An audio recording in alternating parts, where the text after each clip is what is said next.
رسول اکرم صلی اللہ علیہ وسلم نے اس عظیم روایت کے اندر ہم کو نسخے کیمیا بتا دیا. فرمایا عبداللہ بن عباس رضی اللہ تعالیٰ عنہ سے، جو چھوٹے سے بچے تھے، سواری پر پیچھے بیٹھے تھے، اتنی عظمت والا نبی جس کے ایک اشارے سے چاند کے 2 ٹکڑے ہوتے ہیں،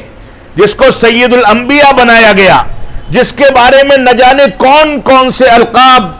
اور کون کون سی بشارتیں قرآن مجید میں بھر دی گئی، جس کو قرآن مجید جیسا عظیم معجزہ عطا کیا گیا، لیکن سادگی کا یہ عالم ہے کہ بچہ ہے، اس کو سواری پر پیچھے بیٹھائے ہیں اور اس سے انتہائی شفیقانہ انداز میں گفتگو کر رہے ہیں. یہ سادگی تھی. آج کے دور میں کسی انسان کو منصب، عہدہ اور کسی انسان کو کوئی بڑا رتبہ مل جائے، تھوڑے سے مال و دولت والا ہو جائے، تھوڑا سا منصب و جلال ہو جائے، تھوڑی سی اہمیت اور حیثیت دے دی جائے، تو ایسی صورت میں کسی کو خاطر میں نہیں لاتا. لیکن نبی آخر الزماں جو قیامت تک کے لیے اللہ رب العالمین کے حکم سے اس انسانیت کی ہدایت کی خاطر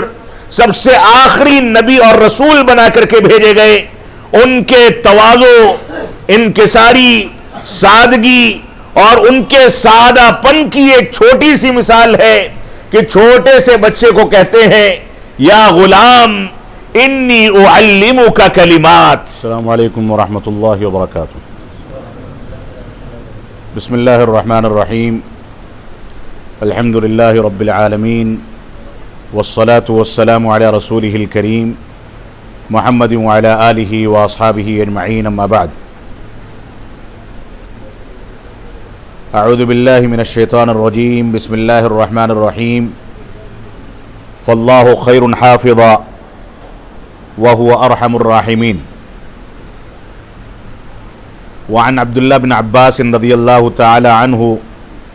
قال كنت خلف النبی صلی اللہ علیہ وسلم فقال یا غلام انی اعلمک کلمات احفظ اللہ یحفظک احفظ اللہ تجدہ تجاہک اذا استعنت فاستعن باللہ وَإِذَا سَأَلْتَ فَاسْأَلِ اللَّهِ. رواہ الترمذی وقال حسن صحیح. محترم سامعین کرام، بزرگان دین اور نوجوان ساتھیوں، مسلسل اسفار کی وجہ سے معذرت چاہوں گا کہ خطاب بہت طویل نہیں کر سکوں گا، لیکن سوال و جواب کا سلسلہ آخر میں چلے گا اور سفر کی تھکان ہی کی وجہ سے میں مجبور ہوں کہ بیٹھ کر کے خطاب کروں، ورنہ مجھ سے بیٹھ کر کے خطاب کر پانا مشکل ہوتا ہے. اللہ رب العالمین قرآن و سنت کی جو باتیں ہم یہاں سننے جا رہے ہیں ان پر ہم کو عمل پیرا ہونے کی توفیق عطا فرمائے اور ہم کو صحیح معنی میں سچا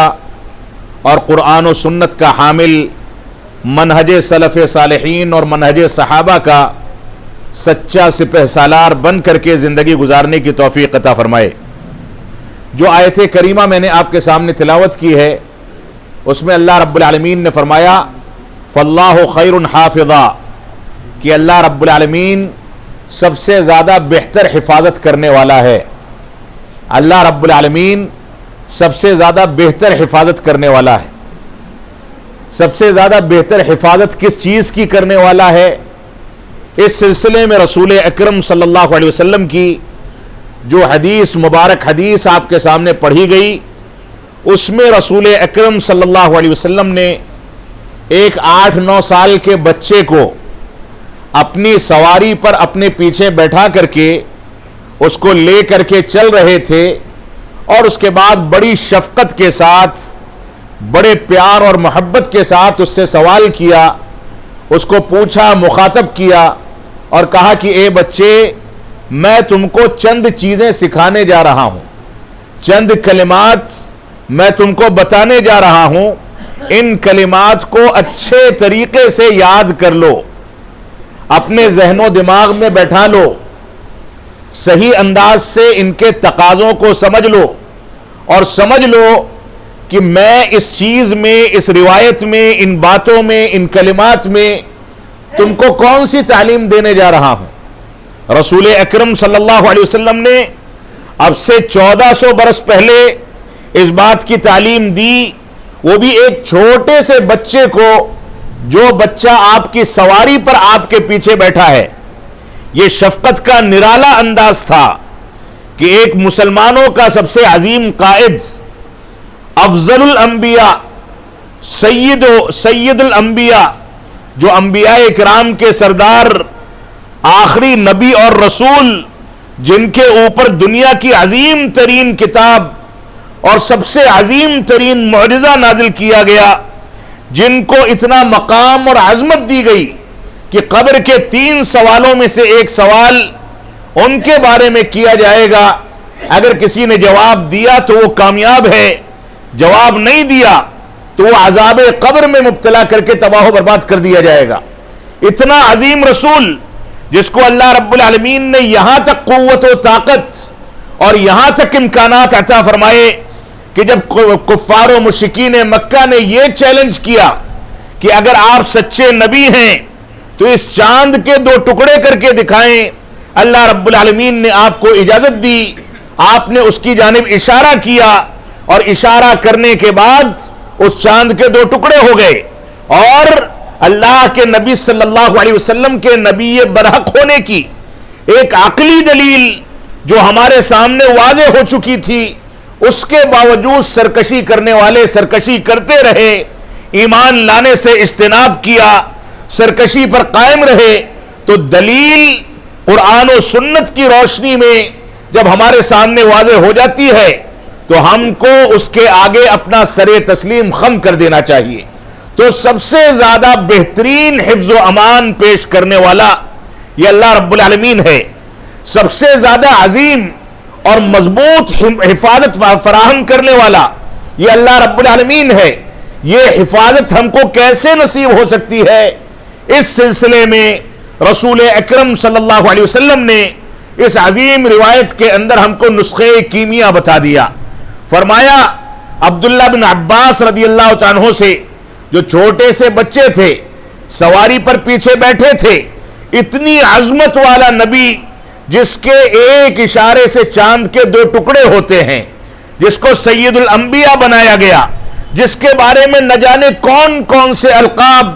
اور کون کون سی بشارتیں قرآن مجید میں بھر دی گئی، جس کو قرآن مجید جیسا عظیم معجزہ عطا کیا گیا، لیکن سادگی کا یہ عالم ہے کہ بچہ ہے، اس کو سواری پر پیچھے بیٹھائے ہیں اور اس سے انتہائی شفیقانہ انداز میں گفتگو کر رہے ہیں۔ یہ سادگی تھی۔ آج کے دور میں کسی انسان کو منصب،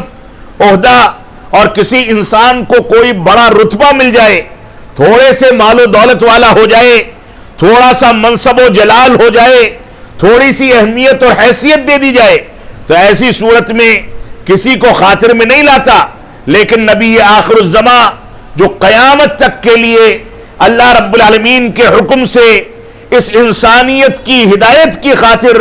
سب سے آخری نبی اور رسول بنا کر کے بھیجے گئے، ان کے تواضع، انکساری، سادگی اور ان کے سادہ پن کی ایک چھوٹی سی مثال ہے کہ چھوٹے سے بچے کو کہتے ہیں، یا غلام انی اعلمک کلمات، اے پیارے بچے میں تم کو چند کلمات سنا رہا ہوں، سکھا رہا ہوں، چند کلمات کی تعلیم دے رہا ہوں، ان کو غور سے سن لو۔ بچہ ہے، بچے کے سامنے کوئی بڑی شخصیت،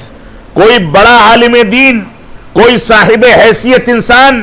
کوئی ایسی شخصیت جس کو خصوصی انعامات سے نوازا گیا ہو، جس کو شرعی علوم دیے گئے ہوں، جس کو عالم دین بنایا گیا ہو، جس کی نیک نامی ہو، جس کا مقام ہو، جس کی حیثیت ہو، اگر ایک چھوٹے سے بچے سے مشفقانہ انداز میں وہ کوئی بات کہتا ہے تو وہ بچہ اس حیثیت سے اس کی بات سننے پر اپنے آپ کو آمادہ ضرور کرتا ہے کہ ہمارے بڑے ہیں، ہمارا باپ ہے، ہمارے چچا ہیں، ہمارے علاقے کی مشہور شخصیت ہے، اگر ہم سے مشفقانہ انداز میں کوئی بات کہے گا تو ایسی صورت میں ہم کو سننا چاہیے، اس کو اپنانا چاہیے، اس کو برتنا چاہیے، اس کے مطابق چلنا چاہیے، ان باتوں کو اپنی گھٹیوں میں بیٹھانا چاہیے۔ تو حدیث کا سب سے عظیم پیغام یہ ہے کہ انسان کتنی بھی حیثیت کا مالک ہو جائے، اس کی ذمہ داری دعوت و تبلیغ کی، اس کی ذمہ داری اسلام کے پیغام کو دوسروں تک پہنچانے کی، اس کی ذمہ داری اللہ رب العالمین کے دین کو پھیلانے کی اتنی زیادہ عظیم ہوتی چلی جاتی ہے، اور وہ اپنی سطح سے نیچے اتر کر کے چھوٹے موٹے بچوں کو، غریب و نادار لوگوں کو، بے حیثیت افراد کو اگر مخاطب کرتا ہے تو اس کی بات کی قیمت اور اس کی بات کی اہمیت مزید بڑھ جاتی ہے۔ آپ دیکھیں سورہ عبس جب نازل ہوئی تو اس کا نزول ہونے کا سبب کیا تھا؟ عبس وتولی ان جاءہ الاعمی، اللہ رب العالمین نے فرمایا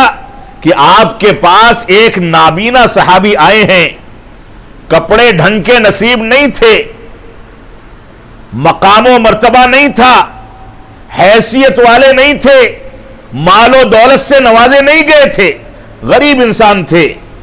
پھٹے پرانے کپڑے پہنتے تھے، لیکن سب سے قیمتی دولت جو اس دنیا کے اندر ہو سکتی ہے وہ رب کائنات پر ایمان لانے کی دولت سے مالا مال تھے۔ آتے ہیں رسول اکرم صلی اللہ علیہ وسلم کو آواز دیتے ہیں، عبداللہ بن ام مکتوم رضی اللہ تعالیٰ عنہ کا واقعہ ہے، جو نابینا تھے، دیکھ نہیں سکتے تھے، اللہ کے نبی صلی اللہ علیہ وسلم کو پکارتے ہیں، آواز دیتے ہیں، اور اللہ کے نبی صلی اللہ علیہ وسلم کفار و مشرکین مکہ کے قبیلے کے سرداروں کے ساتھ بیٹھے تھے۔ آپ نے توجہ نہیں فرمائی، صحابی رسول آواز دیتے رہے، آپ سرداروں کے ساتھ مشغول رہے۔ اللہ رب العالمین نے ساتویں آسمان سے آیات نازل فرما کر کے آپ کو تنبیہ فرمائی کہ سنیں، ایک نابینا آیا ہے، اور آپ نے اپنا سر پھیر لیا، اپنی توجہ اس کی جانب نہیں کی، آپ نے اس کی باتوں کو مشفقانہ انداز میں نہیں سنا، آپ نے اس کی صدا پر لبیک نہیں کہا۔ خبردار، آئندہ ایسا نہیں ہونا چاہیے۔ اللہ کے نبی صلی اللہ علیہ وسلم کا مقام عبداللہ بن ام مکتوم رضی اللہ تعالیٰ عنہ کے بالمقابل یا سرداران کفار و مشرکین کے بالمقابل کہیں زیادہ عظیم تھا، لیکن دعوت و تبلیغ کی ذمہ داری میں اللہ رب العالمین نے ایک غریب و نادار، ایک نابینا اور بغیر حیثیت کے ایک صحابی رسول کے سلسلے میں اللہ کے نبی صلی اللہ علیہ وسلم کی عظمت کے باوجود آپ کو تنبیہ فرمائی۔ تو یہ دعوت و تبلیغ، یہ اسلام کا طریقہ، یہ اسلام کا پیغام، یہ اسلام کا میسج، یہ اسلام کی جو باتیں ہیں، احکام و مسائل ہیں، یہ جب تک کسی تواضع اور دوستانہ ماحول میں قرآن و سنت کی روشنی میں ایک دوسرے سے الفت، محبت، قربت اور ایک دوسرے پر شفقت کر کے دوسروں تک نہیں پہنچائی جائے گی، جب تک یہ دعوت کامیاب نہیں ہو سکتی۔ اس وجہ سے ہمارے علماء کرام کی ذمہ داری ہے کہ اتنے تکلفات نہ کریں کہ اسکرین کی زینت بن کر کے رہ جائیں، عوام الناس سے ان کا سروکار نہ رہ جائے، بلکہ ان علماء کرام کی ذمہ داری ہے کہ اللہ کے نبی صلی اللہ علیہ وسلم کا وہ وتیرہ دیکھیں کہ جب مسجد نبوی میں صفہ کا چبوترا بنا دیا گیا، ایک مقام خاص کر دیا گیا جو اسلام کی سب سے پہلی یونیورسٹی تھی، جس کے بارے میں ابو ہریرہ رضی اللہ تعالیٰ فرماتے ہیں کہ میں ہمیشہ اس پر پڑا رہتا تھا۔ بعض صحابہ کرام کاروبار کے لیے، بعض کھیتی باڑی کے لیے، بعض اپنی ضرورتوں کے لیے آتے تھے، تھوڑی بہت باتیں سنتے تھے، پھر اپنی مصروفیات میں جا کر کے مشغول ہو جاتے تھے، لیکن یہ کہتے ہیں کہ میں وہاں پڑا رہتا تھا اس خدشے سے کہ ایسا نہ ہو کہ اللہ کے نبی صلی اللہ علیہ وسلم نکلیں، کوئی بات کہیں اور میں محروم ہو جاؤں۔ ابو ہریرہ رضی اللہ تعالیٰ عنہ کے اسی حرص کے نتیجے میں نوبت یہاں تک آتی تھی، فرماتے ہیں کہ لوگ تہجد کے لیے جب مسجد نبوی میں داخل ہوتے تھے، صلاۃ فجر کے لیے تاریکی میں اپنے گھروں سے نکل کر کے داخل ہوتے تھے، تو لوگ ان سے گفتگو کرتے تھے اور میں دروازے پر کھڑے ہو کر کے ان کے سامنے وہ روایتیں نقل کرتا تھا جن روایتوں اور حدیثوں میں بھوکوں کو کھانا کھلانے اور پانی پلانے کی فضیلت بتائی گئی ہے، تاکہ ہو سکتا ہے کوئی صحابی رسول میری ضرورت کو سمجھ لے، میری تکلیف کو محسوس کر لے، میری بھوک اور پیاس کو محسوس کر لے اور نکل کر کے میرے لیے کھانے پینے کا نظم کر دے۔ صورتحال یہ ہوتی تھی کہ صفہ کے چبوترے پر مستقل طور سے اس کو لازم پکڑ کر کے بیٹھے رہتے تھے اور وہاں سے ہلتے نہیں تھے۔ کھانے پینے کی اتنی تکلیف تھی کہ غشی طاری ہو کر کے کئی مرتبہ بے ہوش ہو جایا کرتے تھے، گر جایا کرتے تھے، بے ہوشی طاری ہو جاتی تھی۔ اسی وجہ سے اللہ کے نبی صلی اللہ علیہ وسلم نے ان کی ایسی حرص دین کو سیکھنے کے لیے، ان کے اس جذبے کو سامنے رکھ کر کے اس کی قدر کی۔ ایک روز مسجد نبوی میں تشریف لائے اور فرمایا کہ کون ہے جو آ کر کے اپنا کرتا یا اپنی چادر میرے سامنے پھیلائے، میں اس کو اپنے علم سے نواز دوں۔ اور اس کے بعد دعائیں دی، فرمایا میں جو کچھ دوں وہ بھولے نہ۔ ابو ہریرہ رضی اللہ تعالیٰ عنہ موجود تھے، جلدی سے گئے، چادر پھیلائی، اللہ کے نبی صلی اللہ علیہ وسلم نے ان کو دعائیں دی کہ ان کو دین اسلام کا شعور پیدا ہو جائے۔ فرماتے ہیں کہ اللہ کے نبی صلی اللہ علیہ وسلم کی اس دعا کے بعد سے جو بھی بات میں سنتا تھا وہ یاد ہو جایا کرتی تھی، ازبر کر لیتا تھا۔ یہ مشفقانہ انداز تھا، یہ دین کو سیکھنے کا وہ طریقہ تھا جس طریقے کے مطابق صحابہ اکرام نے زندگی کو منتخب کیا۔ یہ مشفقانہ انداز تھا کہ ایک نبی آتا ہے، ایک طالب علم کو دیکھتا ہے کہ وہ اتنا حریص ہے، دین کو سیکھنے کے لیے اتنا زیادہ جذبہ رکھتا ہے، تو اس کو نوازنے کی کوشش کرتا ہے، دعائیں دے سکتا ہے کہ دعائیں دے کر کے اس پر شفقت کرتا ہے۔ اور ایسی دعائیں جو دعائیں دوسرے صحابہ اکرام کو نہیں ملی، تو یہی ابو ہریرہ رضی اللہ تعالیٰ عنہ تھے جن کے اوپر ان سے حسد و جلن کے نتیجے میں اس دور سے لے کر کے آج تک مستشرقین نے، یعنی عیسائیوں کے اس خفیہ گروپ نے جو اسلام پر اعتراضات کرتا ہے، اس نے بار بار اتہام لگایا کہ ایسا کیسے ممکن ہے کہ ابو ہریرہ اتنی ساری حدیثوں کو یاد کر کے نقل کر دیں، تنہا 5,500 حدیثیں ان سے مروی ہوں۔ ایسا کیسے ممکن ہے کہ ایک صحابی رسول اتنی ساری حدیثیں من وعن یاد کر لے؟ ہمارا تو اعتقاد ہے، ہمارا ایمان ہے کہ ہمارے نبی نے جس کو دعا دے دی اللہ رب العالمین اس کو نواز دیتا ہے۔ تو یہ ابو ہریرہ رضی اللہ تعالیٰ عنہ تھے جن کے مخالفین مستشرقین میں بھی پیدا ہوئے، اور ان سے حسد رکھنے والے اہل سنت والجماعت کے بعض ایسے مسلمان بھی ہیں جو یہ کہتے ہیں کہ ابو ہریرہ رضی اللہ تعالیٰ عنہ نے اگرچہ بہت ساری حدیثیں نقل کی ہیں لیکن حقیقت یہ ہے کہ وہ غیر فقیہ ہیں۔ ایک نبی کی صحبت میں زندگی گزارنے والا، نبی کی دعائیں لینے والا، نبی کے آگے اپنی جھولی پھیلا دینے والا، نبی کے قول اور فرمان کو سننے کے لیے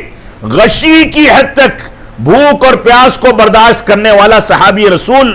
غیر فقیہ ہوگا، تو ایسی صورت میں گویا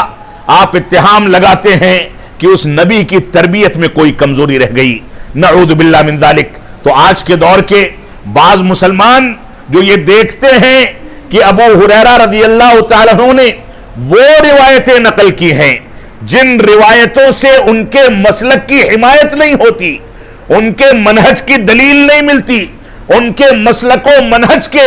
خلاف روایتیں ان سے نقل ہوئی ہیں، تو بڑا آسان طریقہ سمجھتے ہیں کہ ان کو غیر فقیہ کہہ کر کے ان کی حدیثوں کو ناقابل اعتماد قرار دے دیا جائے۔ یہ جرم ہے، یہ صحابہ کرام کی توہین ہے، یہ نبی آخر الزماں کی دعاؤں پر اتہام ہے، اور یہ پورے اسلام پر اتہام ہے، اس کو برداشت نہیں کیا جا سکتا۔ تو یہ صورتحال تھی تربیت کی، صحابہ کرام پر شفقت کی، جو اسلوب اس حدیث کے اندر بھی بیان کیا گیا۔ تو اللہ کے نبی صلی اللہ علیہ وسلم نے عبداللہ بن عباس رضی اللہ تعالیٰ عنہ کو مخاطب کر کے فرمایا یا غلام، اے پیارے بچے سن لو، انی اعلمک کلمات، میں تم کو چند کلمات سکھاتا ہوں، ان کو سن لو، اپنے ذہن و دماغ میں بیٹھا لو۔ اللہ رب العالمین سب سے زیادہ مضبوط تحفظ فراہم کرنے والا ہے، وہ تم کو کیسے تحفظ فراہم کرے گا، اس کا نسخہ کیمیا سن لو، اس کے بارے میں وہ دستور سن لو جس پر عمل پیرا ہو کر کے تم رب کائنات کے تحفظ اور حفظ و امان میں زندگی گزار سکتے ہو۔ اور رب کائنات کے حفظ و امان کی ذمہ داری اور اس کی محتاجگی، اس کی ضرورت آج مسلمانوں کو صرف ان کی مسجدوں میں نہیں ہے، ان کے گھرانوں میں ہے، ان کے خاندانوں میں ہے، ان کے محلوں میں ہے، ان کے سفروں میں ہے، ان کے کاروباروں میں ہے۔ ہر جگہ مسلمان بے یار و مددگار اور اس انداز کی زندگی گزارتا ہے کہ گویا اس کا سارا مال و متاع کسی نے لوٹ لیا ہو۔ اگر ہم کو حفظ و امان چاہیے اور سب سے مضبوط تحفظ فراہم کرنا چاہتے ہیں تو اس روایت کو سامنے رکھ کر کے رسول اکرم صلی اللہ علیہ وسلم کی اس وصیت پر عمل کرنے کی کوشش کریں، تو اللہ رب العالمین جب حفظ و امان کرنے والا ہو جائے، تحفظ فراہم کرنے والا ہو جائے، تو ہم کو اس بات کی فکر کرنے کی ضرورت نہیں ہے کہ کاروبار کیسے ترقی کرے گا، اس بات کی فکر کرنے کی ضرورت نہیں ہے کہ مسجدیں کیسے آباد ہوں گی،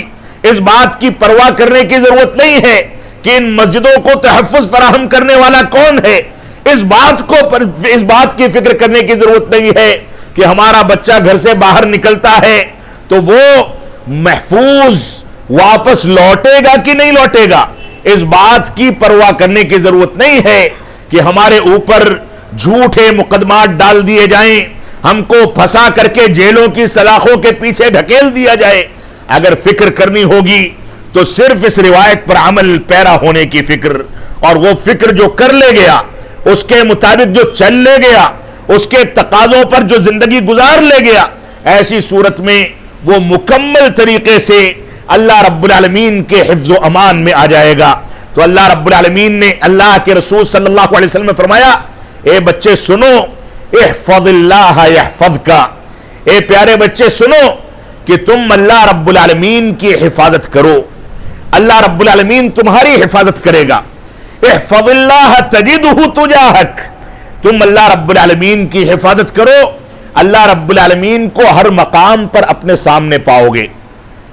پہلی وصیت، اللہ رب العالمین کی حفاظت کرو۔ دو فائدے بتائے گئے، اس کے دو نتائج بتائے گئے کہ یحفظ کا، کہ اللہ رب العالمین تمہاری حفظ و امان کی ذمہ داری اٹھا لے گا، تمہاری حفاظت فرمائے گا، اور جہاں کہیں بھی رہو گے، آسمانوں میں فلائٹوں میں سفر کر رہے ہو، ٹرینوں سے سفر کر رہے ہو، بس اور گاڑیوں سے نکلے ہو، پیدل کہیں جا رہے ہو، رات کی تاریکی ہو،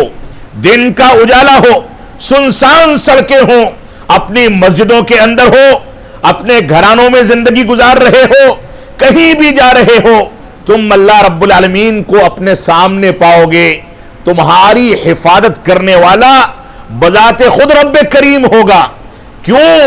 کن بنیادوں پر یہ ضمانت دی گئی؟ فرمایا احفظ اللہ، اللہ رب العالمین کی حفاظت کرو۔ اللہ رب العالمین کی حفاظت کرنے کا معنی کیا ہے؟ معنی یہ ہے کہ ہم توحید اور اس کی تعلیمات کو اپنا لیں۔ اللہ رب العالمین کی حفاظت کا معنی یہ ہے کہ ہم توحید اور اس کے تقاضوں کو سمجھیں، اس کے مطابق زندگی گزاریں۔ اللہ رب العالمین کی حفاظت کا معنی یہ ہے کہ اس نے ہم کو جو کچھ حکم دے دیا اس کے مطابق زندگی گزاریں، جن چیزوں سے روک دیا ان چیزوں سے اجتناب کریں،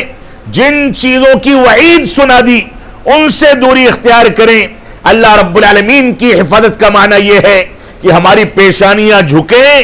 تو صرف اس رب کریم کے آگے جھکیں۔ ہم کو بچے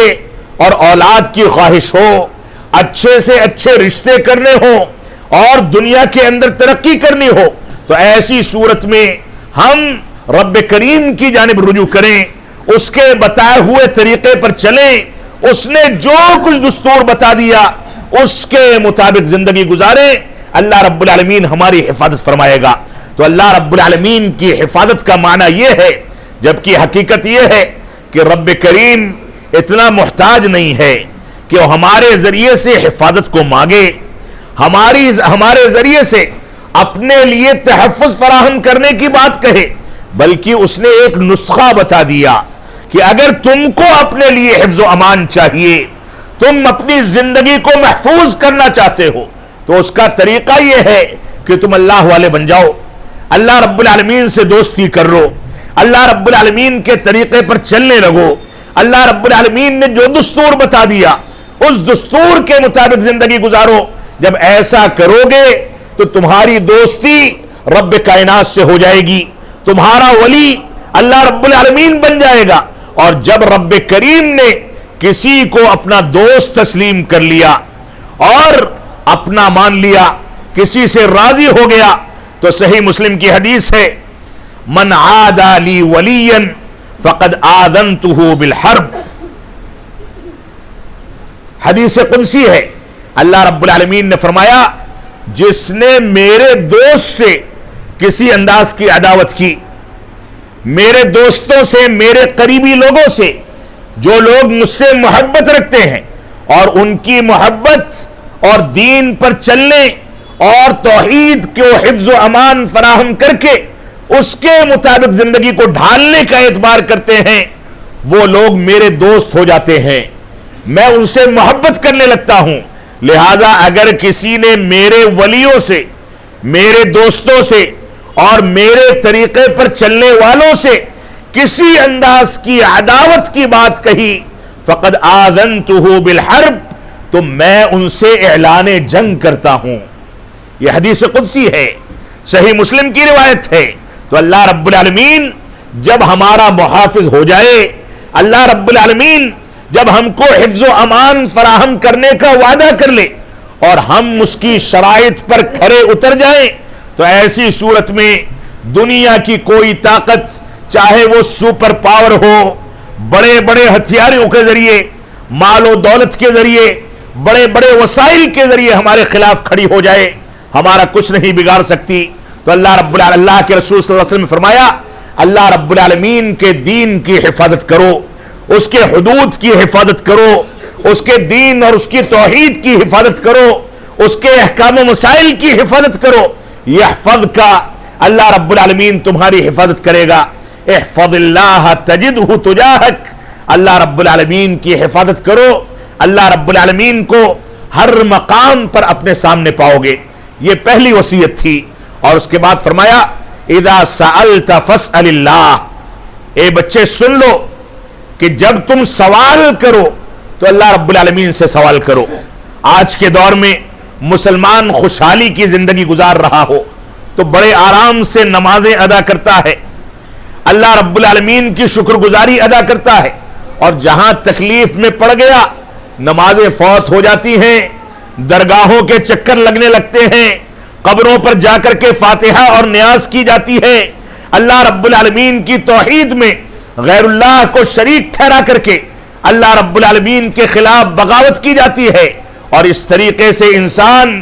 اپنی زندگی کو تباہ و برباد کرتا ہے۔ تو اللہ رب العالمین، اللہ کے رسول صلی اللہ علیہ وسلم فرمایا کہ اذا سألت فاسأل اللہ، جب سوال کرو تو صرف اللہ رب العالمین سے سوال کرو، وَإِذَا اسْتَعَنْتَ فَاسْتَعِنْ بِاللَّهِ، اور جب مدد طلب کرو تو اللہ رب العالمین سے مدد طلب کرو، کسی اور سے نہ کرو۔ جب مدد طلب کرنی ہے، آل اولاد مانگنی ہے، کسی انداز کے کاروبار کی ترقی چاہیے، گھروں میں پریشانی ہے، پریشانی کو دور کرنا چاہتے ہو، خوشحالی کی، امن و سکون کی زندگی اختیار کرنا چاہتے ہو، تو ایسی صورت میں مدد اپنے باپ سے، اپنے بڑوں سے، پیسے والوں سے، سرمایہ داروں سے نہیں، وہ ایک وسیلہ اور ذریعہ ہو سکتے ہیں۔ اگر مدد طلب کرنی ہے تو رب کائنات پر اعتماد کر کے اسی سے سوال کیا جائے۔ رات کی تاریکی میں جو کچھ مانگو گے، صبح کے اجالے میں واضح طریقے سے وہ چیزیں تم کو مل جائیں گی۔ لیکن ہم کیا کریں؟ ہماری صورتحال یہ ہے کہ ہم سوال کرتے ہیں دعائیں کرتے ہیں، رب کائنات سے مانگتے ہیں اور اس کے آگے روتے اور گڑ گڑاتے ہیں، لیکن ہم کو کچھ نہیں ملتا، ہم مایوس ہو جاتے ہیں۔ کیوں نہ مایوس ہوں؟ اللہ کے نبی صلی اللہ علیہ وسلم کا فرمان ہے کہ ایک آدمی، صحیح مسلم کی حدیث ہے، ایک آدمی سفر سے پراگندہ بال، میلے کچیلے کپڑے، تھکا ہارا، لمبے سفر سے اپنے گھر کے قریب پہنچتا ہے، مسجد میں داخل ہوتا ہے اور ہاتھ کے لیے دعا کے لیے ہاتھ اٹھا کر کے کہتا ہے اللہم اللہم، اے اللہ رب العالمین میری دعا کو قبول فرما لے، میرے سفر کی تکلیفوں کو اور اس کے نتیجے میں نے جو محنتیں کی ہیں ان خواہشات کی تکمیل فرما دے، میری فلاں ضرورت کو پورا کر دے۔ اللہ کے نبی صلی اللہ علیہ وسلم فرماتے ہیں کہ فَأَنَّا يُسْتَجَابُ لِذَلِكَ، اس کی دعا کیسے قبول ہوگی؟ مَأْكَلُهُ حرام وَمَشْرَبُهُ حرام وَغُذِّيَ بِالْحَرام، اس کا کھانا بھی حرام کا، اس کا پینا بھی حرام کا، اس کی پرورش بھی حرام کے ذریعے۔ ذرا سا کہیں دیکھتا ہے اپنے مسلمان بھائی کے مال و دولت کو ہتھیا نہ ہو، کانٹا مار لیتا ہے۔ جب اپنے مال کے تحفظ کا مسئلہ ہو تو بڑے بڑے شرعی مسائل ذکر کرتا ہے کہ ایسا نہ ہو کہ میرے مال میں سے کوئی دوسرا 1 روپیہ ہڑپ کر لے، لیکن دوسرے کا مال ہو تو اس کے جواز کی ساری صورتیں اس کے پاس موجود ہیں۔ 1 کروڑ روپے آپ کھائیں، اس میں سے 1 روپیہ اگر زبان سے، منہ سے ہمارے حلال کمائی کے بجائے حرام کمائی کا منہ میں داخل ہوا تو ہماری نہ دعائیں قبول ہوں گی نہ عبادتیں قبول ہوں گی۔ تو فرمایا اذا سألت فاسأل اللہ، جب سوال کرنا ہو تو اللہ رب العالمین سے سوال کرو، وَإِذَا اسْتَعَنْتَ فَاسْتَعِنْ بِاللَّهِ، اور جب مدد طلب کرنی ہو تو صرف اور صرف اللہ رب العالمین سے مدد طلب کرو، غیر اللہ سے نہ کرو۔ وَعْلَمْ، اور اس کے بعد اللہ کے نبی صلی اللہ علیہ وسلم نے فرمایا کہ کان کھول کر کے 2 باتیں مزید اپنی گھٹیوں میں بیٹھا لو، غور سے سن لو، اچھے طریقے سے ان پر غور و تدبر کرو، سن لو کہ اگر ساری کی ساری دنیا تم کو کوئی نفع پہنچانا چاہے، ساری کی ساری دنیا کے سارے لوگ جمع ہو جائیں، عَلَىٰ أَن يَنْفَعُوكَ بِشَيْءٍ لَن يَنْفَعُوكَ، کہ اگر ساری دنیا تم کو فائدہ پہنچانے کے لیے جمع ہو جائے، لن ينفعوك، فائدہ نہیں پہنچا سکتی، الا قد كتب اللہ علیک، مگر صرف اتنا جتنا اللہ رب العالمین نے تمہارے مقدر میں فائدہ لکھ دیا ہے۔ اور سن لو کہ اگر ساری کی ساری دنیا جمع ہو جائے اور تم کو کچھ نقصان پہنچانا چاہے، عَلَىٰ أَن يَضُرُّوكَ بِشَيْءٍ لَمْ يَضُرُّوكَ، کہ تم کو کچھ نقصان پہنچانا چاہے تو نقصان نہیں پہنچا سکتی مگر صرف اتنا جتنا رب کائنات نے نقصان تمہارے مقدر میں لکھ دیا ہے، اس کے علاوہ کوئی نقصان نہیں پہنچا سکتا۔ ایک مسلمان کا اعتقاد، ایک مسلمان کا توکل، ایک مسلمان کا اعتماد، ایک مسلمان کے سلسلے میں اللہ رب العالمین کے بارے میں اس کا کیا اعتماد اور توکل اور کون سا عقیدہ ہونا چاہیے۔ آخری کے 2 وصیتوں میں، 2 ٹکڑوں میں، 2 کلمات میں رسول اکرم صلی اللہ علیہ وسلم نے واضح کر دیا۔ آج کے دور میں فائدہ پہنچانے والے اور فائدہ اٹھانے والے کون کون سے ذرائع نہیں اختیار کرتے، چاہے حرام کا ذریعہ ہو، حلال کا ذریعہ ہو، مسلمان اس بات کی تمیز نہیں کرتا۔ سود خوری جو اللہ اور اس کے رسول سے اعلان جنگ ہے وہ بھی مسلمانوں کے اندر موجود ہے، جو مسلمانوں کی تباہی کا سب سے بڑا ذریعہ ہے۔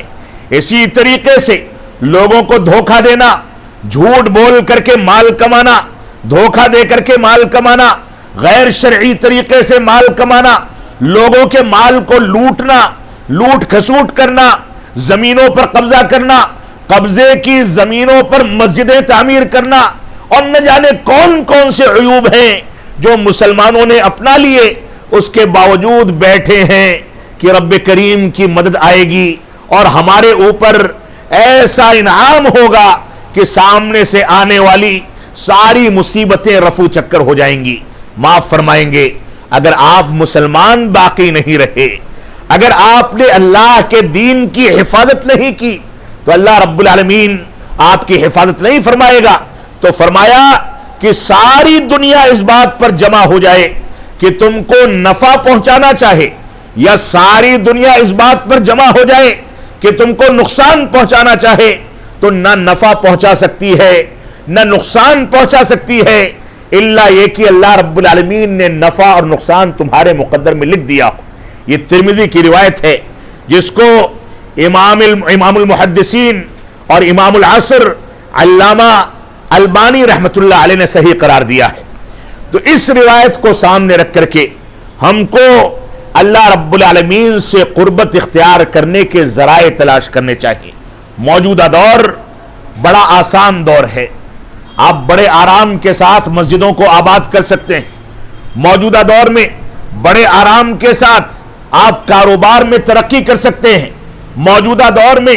ایسے ایسے وسائل موجود ہیں جس کے ذریعے سے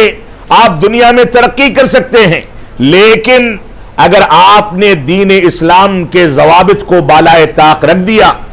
اور تھوڑے بہت فائدے کی توقع کو لے کر کے اسلامی طریقے کے خلاف چلنے لگے اور آپ کے حلال کمائی میں حرام کی آمیزش ہو گئی، تو سمجھ لیں کہ آپ کی ترقی 2-4-10 سال تک پیسوں میں کھیلنے کا طریقہ، 2-4-10 سال تک عیاشی کرنا اور لوگوں کے سامنے بڑی بڑی باتیں کرنے کا امکان تو پیدا ہو جائے گا، لیکن جب رب کائنات آپ کی چھوڑی ہوئی ڈھیلی رسی کو کھینچ لے گا اور اپنے عذاب میں گرفتار کرے گا، تو دنیا کی کوئی طاقت آپ کو تباہی سے نہیں بچا سکتی۔ کتنی ایسی مثالیں ہیں کہ کروڑ پتی، کھرب پتی، بڑی بڑی بلڈنگوں کے مالک، بڑی بڑی فیکٹریوں کے مالک، بڑے بڑے کاروبار کو انجام دینے والے دیکھتے ہی دیکھتے راتوں رات سڑک پر آ جاتے ہیں اور ان کی ساری جائیدادیں تباہ و برباد ہو جاتی ہیں۔ تو یہ مال و دولت، یہ عزت و وقار، یہ شرف کی زندگی، یہ دنیا میں جینے کا طریقہ، دنیا میں کوئی چیز حاصل کرنے کا طریقہ، یہ 2 آنکھیں جن سے ہم دیکھ کر کے نوٹ گنتے ہیں، یہ 2 کان جن کے ذریعے کوئی بات سن کر کے کسی چیز کی ڈیل کرتے ہیں، یہ ہاتھ جن کے ذریعے کاروبار میں تعاون حاصل کرتے ہیں، یہ 2 پیر جن کے ذریعے چل کر کے ہم جا کر کے لوگوں کے ساتھ بیٹھتے ہیں، معاملات کرتے ہیں، میٹنگیں کرتے ہیں، یہ چیزیں ساری کی ساری رب کائنات کی ہیں، اس کے انعامات ہیں، اور اسی نے ہم کو دل و دماغ دیا جس کے نتیجے میں، جس کے آرڈر پر یہ ہاتھ چلتا ہے، یہ آنکھیں دیکھتی ہیں، یہ کان سنتے ہیں، یہ جسم محسوس کرتا ہے، یہ پیر حرکت کرتے ہیں، اور اس کے نتیجے میں ہم دنیا میں ترقی کرتے ہیں۔ اگر اللہ رب العالمین کی دی ہوئی یہ نعمتیں اس کی مخالفت میں اور اس کی شریعت کے خلاف استعمال ہوں، تو سمجھ لیں کہ آپ ترقی نہیں، وقتی طور پر دنیا کی چمک دمک کو حاصل کرنے والے ہیں۔ دنیا میں بچ گئے تو بچ گئے، ورنہ زوال دنیا میں بھی آئے گا، اور اگر دنیا میں بچ گئے تو آخرت میں تو آپ کو زوال کا سامنا کرنا ہی پڑے گا، اور رب کائنات کا عذاب آپ کو دبوچ لے گا۔ تو آج کے دور کے معاملات، آج کے دور کی لین دین، آج کے دور کا مسلمان، اس کا سب سے بڑا المیہ یہ ہے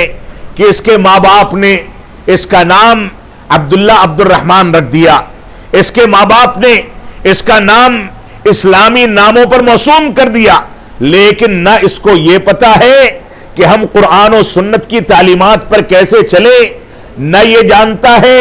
کہ ہم کو کیسی زندگی گزارنی ہے، نہ اس کو نماز کے احکام و مسائل پتا ہے، نہ مسجدوں کو آباد کرنے سے تعلق، نہ ماں باپ کا احترام کرتا ہے، نہ چھوٹوں پر شفقت کرتا ہے، تو یہ کون سا مسلمان ہے؟ یہ دین معاملات کی بہتری کا نام ہے، معاملات کی شفافیت کا نام ہے، یہ دین ٹرانسپیرنسی کا نام ہے۔ یہ دین جب تک صاف و شفاف طریقے سے قرآن و سنت کی روشنی میں نہیں اختیار کیا گیا، صحابہ کرام کے منہج کے طریقے پر اختیار نہیں کیا گیا، جب تک یہ دین ہمارے لیے